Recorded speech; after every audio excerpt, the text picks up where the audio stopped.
Alrighty then, here is the last of my signature models that I bought that I really don't care about the artist. This is the most interestingest one. I can see the English has gotten so much better on these videos that now I've been offered a job teaching English to impoverished deaf mice. Anyway, this is an Ibanez, of course. Iceman, of course. But if you know anything about the Iceman, this is a PS10 model. Obviously named after Mr. Stanley of the Whiteface Band. Now, 511 of these were made worldwide, because this was made in 1992. All right. Now, in part of the world, they were sent off as 20th anniversary, meaning 72 to 92 for the band. And here in Australia, 7 of them only came to this country through Ibanez. I can't speak for parallel imports and stuff, but 7 of them came through Ibanez. And they were branded limited reissue. Limited reissue. Now, it used to have PS10 limited reissue on the truss rod cover. But I got nail polish remover and took that off in about 93 because I don't care, right? Now, so why do I have it? People ask. Well, because I wanted an Iceman, not a Paul Stanley. I just wanted an Iceman. I'd seen a blue one somewhere, not really my favorite color. I ummed. Someone else bought it. Great, whatever. So I rang Ibanez Australia. Don't ask me how I got the number. I can't even remember. It's one of those weird things. How the hell did I get the number? Well, I used to have good connections. That's how. I rang them. They said, look, we got one left, mate, but you have to get it through a shop. So I got it through Allen's Music, what used to be Allen's Music in Adelaide. Right, that's it. Simple as that. Very expensive instrument. Gibson expensive, this thing, back in the day. But they said Iceman, and at no point had they said to me Paul Stanley, PS10 or anything like that. They just said Iceman. I've gone, great.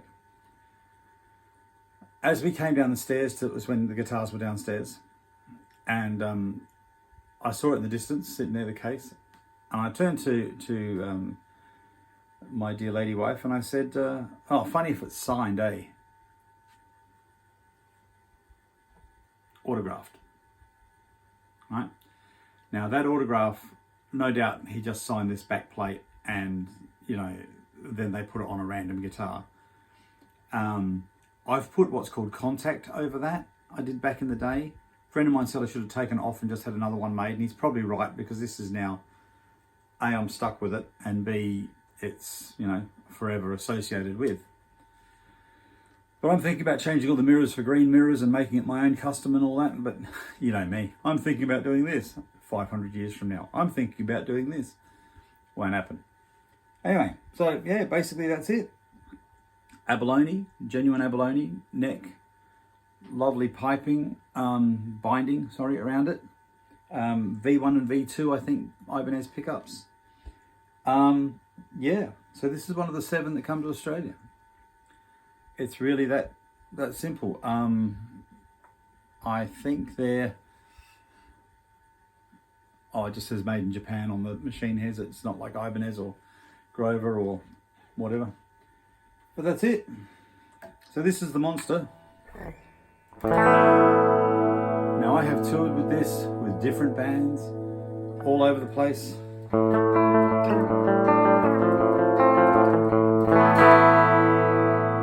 Bridge.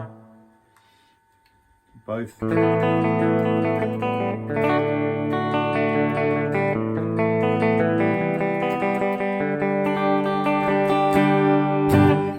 Neck.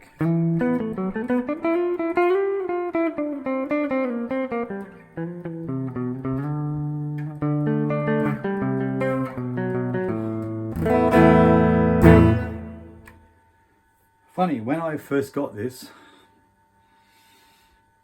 back in 93, I think it was, someone found out I was getting it, and I got offered over twice what I paid for it back then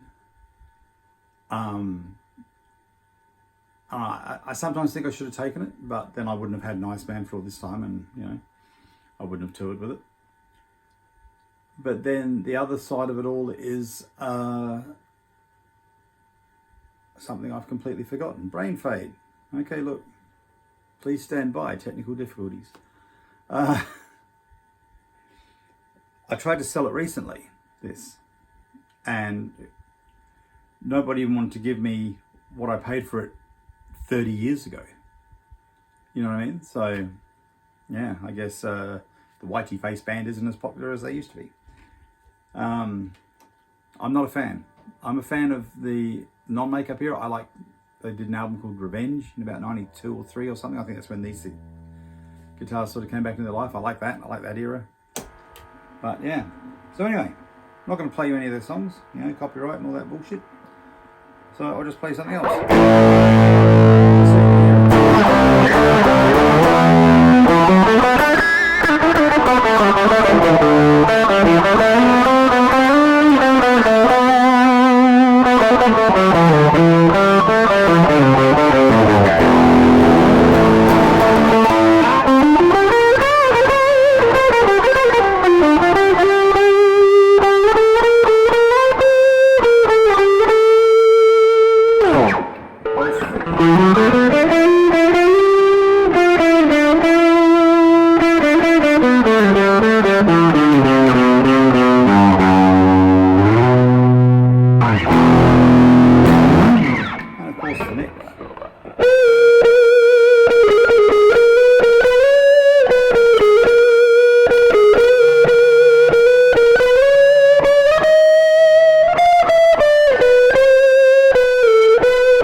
Really nice instrument. Really nice instrument. I would recommend an Iceman actually to anybody who wants something that's a little bit different, because I do think they're making them now in like wood colours and other colours and stuff like that, so you don't have to have this layout, because the amount of times I've been on stage and some moron's like, play some American youth, you know, and I always go, no, get fucked, I'm not doing that. Not unless you want to pay me a buttload of money, but you know. Yeah, I don't know what else to say. This is a really good rock and roll machine. This sits next to my Les Paul Customs quite nicely, which is why I've kept it over the years.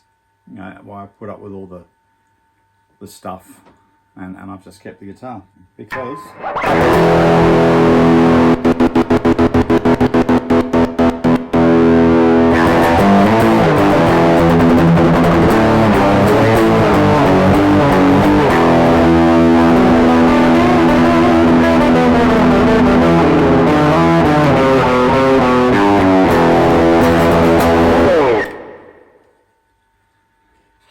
the Ibanez Iceman. Great unique shape.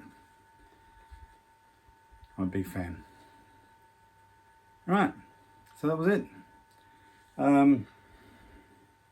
Yeah, nice. I do like the low bridge on this actually. Quick sub thing. I do like the low riding bridge and the quick loading. You know, yeah, that's pretty good. Yeah. Anyway, so yes, that was an incredibly high thing. Wow, quick loading bridge. All right, no worries. You make sure you continue to play because you enjoy it and you're having fun. Love what you do. Be good to yourself and be good to everybody else. You take care.